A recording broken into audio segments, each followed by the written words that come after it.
மீனாவுக்கு வந்த ஆர்டருக்கு முன்பணம் கொடுக்கணும் அப்படின்ட்டு மீனா அந்த பணத்தை கொண்டு போகும்போது சிந்தாமணி ஆளை வச்சு பணத்தை அடிச்சிட்டு போயிடுறாங்க. இதனால் மீனா ரொம்ப அப்செட் ஆகி நிற்கிறாங்க. முத்துக்கு ஃபோன் பண்ணி சொல்கிறாங்க, முத்து நீ ஒன்றும் கவலைப்படாத, இந்த பணம் எங்கே போயிருக்கோம், யார் எடுத்துருப்பா அப்படின்ட்டு எனக்கு தெரியும், நீ வீட்டுக்கு வா அப்படின்னு சொல்லிட்டு மீனாவை கூட்டிக்கிட்டு முத்து வீட்டுக்கு வராரு.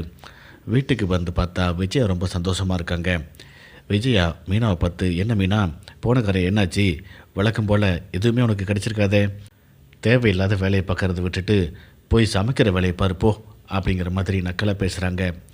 மீனா எதுவும் பேசாமல் அமைதியாக நிற்கிறாங்க. முத்து விஜயா கிட்ட சொல்கிறாங்க, மீனாவோட பணம் மட்டும் போயிருந்தால் ஒன்றும் பிரச்சனை இல்லை, ஆனால் உங்கள் பணமும் சேர்த்து போயிடுச்சே அப்படின்ட்டு முத்து சொல்கிறாரு. இதை கேட்டு விஜயா சாக்காகி நிற்கிறாங்க. என்ன முத்து சொல்கிற, என் பணம் எப்படி போணுச்சு அப்படின்னு சொல்லி கேட்குறாங்க. கீழ் வீட்டுக்காரவங்க உங்கள்கிட்ட 2 மாதம் வாடகை கொடுக்க சொல்லி 50,000 ரூபா கொடுத்துருந்தாங்க. அந்த பணத்தையும் நான் மீனா கிட்ட தான் கொடுத்து வச்சுருந்தேன். அந்த பணத்தையும் மீனா பேக்கில் தான் வச்சுருந்தா, எல்லாத்தையும் மொத்தமாக அடிச்சுட்டு போயிட்டாங்க அப்படின்ட்டு முத்து சொல்லிகிட்டு இருக்காரு.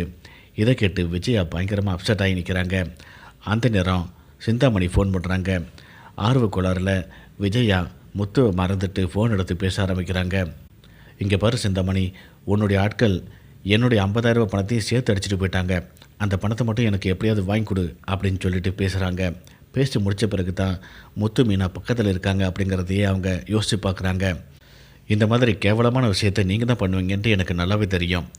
நான் இப்போவே அந்த சிந்தாமணி வீட்டுக்கு போகிறேன், ஒழுங்காக என் பணத்தை கொடுக்க சொல்லுங்கள், அப்படி இல்லைன்னா நீங்கள் 2 பேருமே உள்ளே போயிடுவீங்க பார்த்துக்குங்க அப்படின்ட்டு முத்து சொல்கிறாரு. இதனால் மீனா முன்னாடி அசிங்கப்பட்டு போய் நிற்கிறாங்க விஜயா. இதோட இந்த பிரமோ முடியுது.